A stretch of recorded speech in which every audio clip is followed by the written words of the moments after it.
Joss. Hi. Hello. I've been a supplier into the public sector for quite some time, and initially using the GCAP, SCAP catalog of services, which has kind of transformed into other things. G-Cloud. Yes. My observation of G-Cloud is this has just become an area where thousands and thousands of people now exist, and very little seems to come back from that. I guess it can be a tool for us to sell into as an organisation. What's your view of G-Cloud and government digital outcomes and services we now see, which again is something that we're part of? But is that working? I mean, in my view, doesn't it seem to be? It seems to be that the business that's going through from the larger suppliers has been a channel to make the framework look good, but as a way to open up the market. I'm not observing it's done that. Okay, well, it's a good question. I was coincidentally running an event before I came here with small and medium-sized companies, and we talked a lot about G-Cloud. I was involved in the original design and development of G-Cloud, and I am a strong supporter of G-Cloud as a mechanism for making it easier to do business, to reduce the length of time it takes to procure services. However, the general feeling, particularly of smaller providers, is that most of them are not selling as much business as they would expect or like. There are exceptions. There was one in particular, but that's generally the position. My own view, and I'm on G-Cloud as an individual consultant, I've never sold a pound's worth of business. But I'm still happy to be seen to be supporting it, and I'm happy that I have a place on a shop window. Do I think it should improve? Yes, I do. And through other routes, I will be working with the Crown Commercial Service and GDS to try and get some improvements. I think the largely reason for G-Cloud is as a mechanism to simply trade. So when an organisation has decided they want to buy from you, they need a route to be able to do that, and the public sector is pretty hide bound by its rules. So G-Cloud is one way of being able to do business. I think it's also good for reputation and visibility just to be seen to be there. It's a discipline about saying what you do, why you do it. Do I expect you to sell tons and tons of work as an individual consultant? Probably not. I don't think that's a sufficient reason not to be on it, but So that's a slightly sort of coy answer, but the answer in a nutshell is I'm not surprised. I still personally think it's worth supporting. Yeah, I think there was a question in the middle. Yes, Paul and Vishnath, great presentation. I found it fascinating, having been a victim for nearly 3 decades of some of the problems you've elaborated on. And I enjoyed your discussion of the issue, but I'm not sure whether I misunderstood them. I'm not sure what your solution was, apart from saying that we should transform policy. And the only example that I picked up, and I apologise, maybe I didn't get it, was how the congestion charging system is automated by NPR and various other issues. And in the commercial world, we find organisations or businesses like Amazon and eBay and others who were digital by design through inception.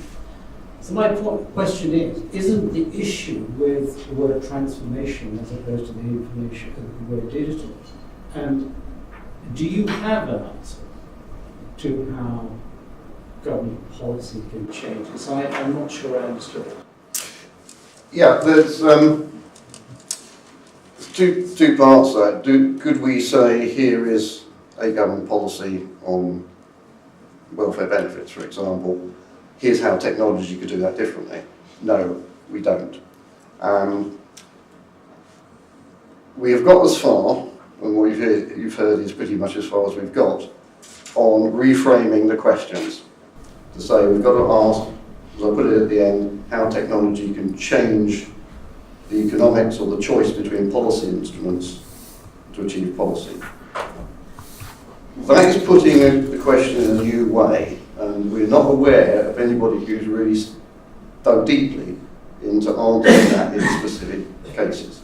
And we are genuinely looking for more examples there. In the paper at the back, we've put some quite complicated tables, which are a first shot, literally off the top of our head, of the sort of aspects of policy instruments that technology could modify in theory. But taking that down to the level of specifics, no, we haven't got there yet. That's probably my next task for the next year or two to do that.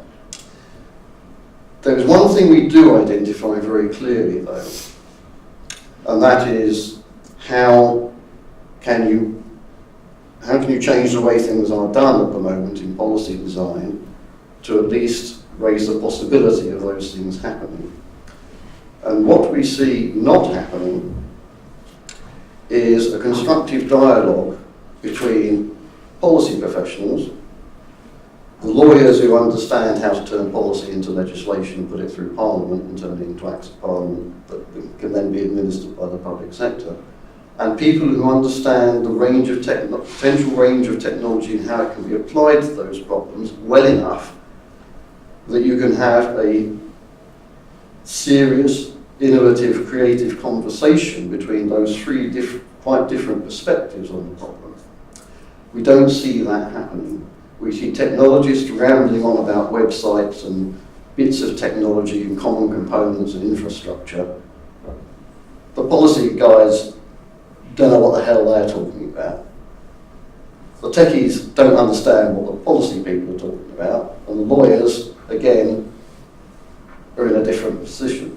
Policy, a lot of people and lawyers talk to each other all the time, but bringing the technology components doesn't happen because there's a communication barrier there. So one of the things that we flag up quite strongly in everything we say and write is that you're not actually going to crack this until you can get all of those put together in one way in one place.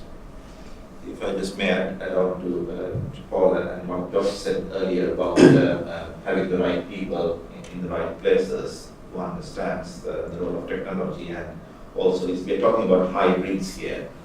Public administration, understand public administration and civil service well, at the same time appreciate the role of technology. In teams you need hybrids, and also the fact of Josh raised the issue of legacy systems.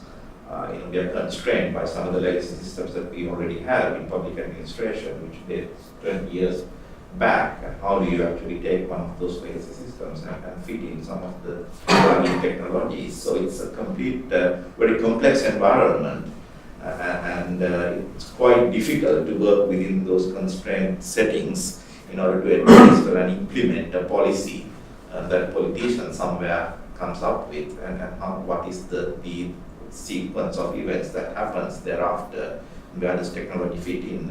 You often have people, CIOs from private sector with very limited understanding of civil service, and we were invited recently to go to a very large public institution, and the CEO, the head of digital there was from the private sector, Accenture background, and the only language that I heard there was take a ERP system and fit it in and change what we do. That doesn't work. It might work in the private sector, but it's quite difficult to take a off-the-shelf software package and try to change what you're doing when the policy is all about more complex setting. So we don't have an answer, but we're trying to work towards a better understanding of complexity. I'm curious, who would be able to make that happen? How would that happen? Get all those different people together? Well, it's unfortunately, ultimately it does come down to politicians' will.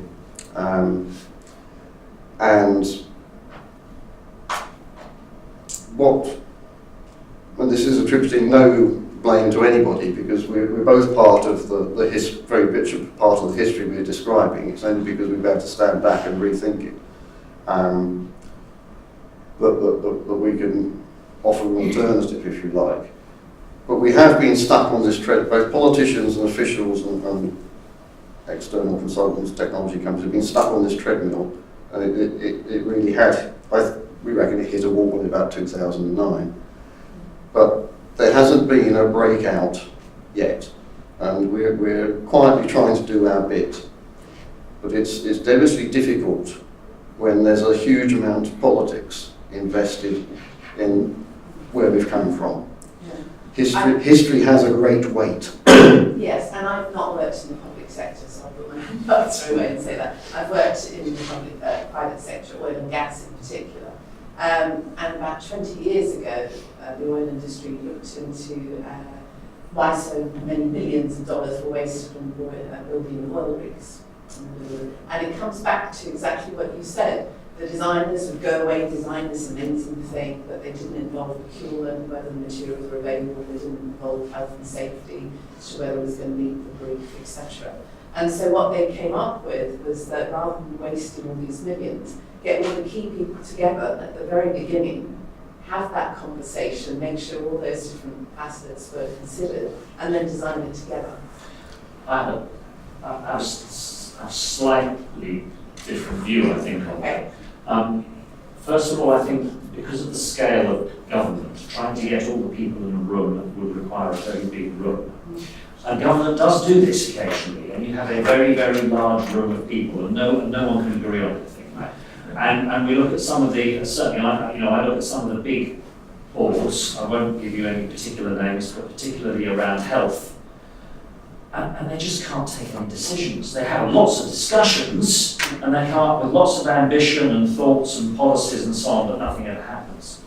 And the second, so I'm not actually disagreeing with you, but it's a slightly different perspective. And the second perspective is that I think things have moved on. I think that people in the room, a lot of them now need to be different sorts of organisations. Some from the private sector, a lot of charities, and a lot of ordinary citizens and individuals. A lot of policy needs to be set in a different way now, co-designed with the people, with all of us who are actually going to use all of these things. And we are equipped with some of the new technologies, I think, to actually do that. So I worry about trying to make the old mechanisms work better. I worry about the fact that I just don't see health and social care policy joined up in any respect or any intention really to do it. And that should be an easy bit. So I have a little bit of a misgiving about whether or not it's a practical reality to change some of these dynamics for some of the digital And work. I say I don't know the public sector, but just getting key players together. And I mean, my whole work is about leading successful change with the people, so this is what I do. So And I agree with that. I agree with the idea. So I do agree with the idea. I think it's practically quite difficult in some areas to do. Yes. It can be done. And the practice of professional policy design has been around for yonks, and it's perfectly amenable to the sort of thing Joss describes, and bringing in people who understand how technology can help solve the policy problem you've got. It hasn't happened for some of the reasons I said in the earlier answer. But it's the weight of history has meant we're in a position, we've cornered ourselves in a position where digital means websites. And for 90% of policy design in central government, websites have nothing to do with it. It's irrelevant to the policy design. It might come downstream and say, well, how are we actually going to interact with people in this? If you choose an instrument that requires that form of interaction. But you're not there yet by a long shot. You need a different kind of conversation. So a complete obsession with big organisations and digital teams that do agile website development is actually compounding the problem, not making it better. If I may just add on to what Joss was saying earlier about the co-design. So there's a lot of co-design and co-creation happening in the private sector. We use Facebook, social media, blogs, on our shopping websites, whatever, to give feedback, comments. I recently joined the BA forum on the innovative ideas. As you're a BA customer flying, you can give ideas and they present the ideas, etc. But in the public sector, this is a completely different context. You know, why would I spend my time joining a co-creation forum to redesign policy when I really know that nothing much is going to happen? Well, I'm personally involved in a European Commission funded project that is €4 million on it's called Policy Compass with a number of European partners. Cambridge Council is involved there. And what we are trying to do there is trying to use historical open data and combine the open data with decisions regarding how money can be spent at local level for adult education, getting back people back into employment, and looking at some of the initiatives that have taken place over the years, using the open data and then combining citizens' opinions and ideas together to make better decisions in terms of how adult education can progress. So there are lots of kind of innovative ideas and concepts around, but it's very, very, very slow to happen in the public sector. That's the problem. There might be isolated pockets of evidence. We also are involved in a project on participatory budgeting. We call it participatory budgeting, basically getting citizens to contribute proposals on how public money can be spent on projects at local level. So that's another European Commission funded project, but I can't find any evidence of how participatory budgeting is happening in the UK. There are places like Brazil and some African countries and places in Italy and Portugal where it's happening. But again, it ties down to policy and legislation and all of that. So technology, it offers lots of opportunities, but the regulatory, legal, the data protection issues and all of these we are faced with lots of issues that is I dragging think the as country. well, working within local government, it works as a big organisation, so I have no direct input into the technology that we have, which is unfortunately outsourced.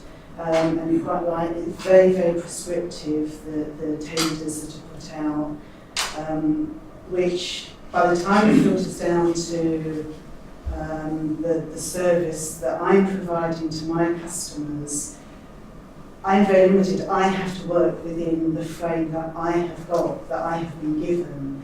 And although I feedback continuously as to my colleagues, there isn't that bigger open discussion about taking it from the end user to the designer, and that's what can create an awful lot of problems for my customers and for me to serve them as well. Can I just offer a suggestion? Your modelling of government was very good, but there was an element that was missing, and that was politics. And maybe if you looked at it through that prism, there was some of what appears to be an obsession with websites and customers, might be explained. Because ultimately, the governance process starts with the relationship between politicians and the public. And the politicians have to be seen to be delivering to the public. And if they are embarked as they are on the agenda of digitizing government, then they have to show something to the public that is achievable. The bulk of information technology digitization is invisible because it's IT systems, it's information systems within various ministries which just send information around it, none of the public can see. The only thing that the majority of the public see are those digital websites. And most people think, great, I can now deal with my council tax, I can deal with various things like parking tickets and so on the platform. So I wonder whether it's worth looking at that model through that prism, through the prism of dialogue between citizens and politicians. And coming back to this issue of digitizing, I think it might help to separate aspirational new initiatives from legacy policies and legacy structures, organizations, because that's where the biggest problem is, and it's all about managing change.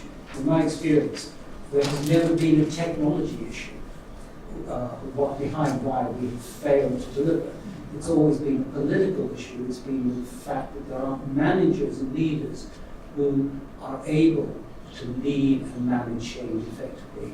90% of those ones that I've been involved in, it's been lack of leadership and management. I think it's a very good point what you're raising, and we're bang on. we're bang on because there are so many examples of benefits, efficiency, transparency, cost savings, etc. It's where the larger projects that are facing most of the big problems, and the use of language, transformation. What is transformation? You can use technology to improve things, and that has happened right across government, I think, for many years. And just raise the same point about use of technology. I think it's champions and the hybrids that are needed. There aren't the right people are not in the right places to deliver what we need when it comes to the larger, bigger projects. You're opening up an absolutely fascinating line of inquiry here, which is the political dimension and the interaction of politicians and citizens. It's casting the mind back a long time now, but as we were working on this, we were going through the 2015 election. And almost daily, every statement by any party about their policy was phrased specifically in transactional terms. I will do this for you if you vote for me. And it was basic. You could see how the market segmentation had been done, and how the parties were crafting transactional customer propositions to segments of the population.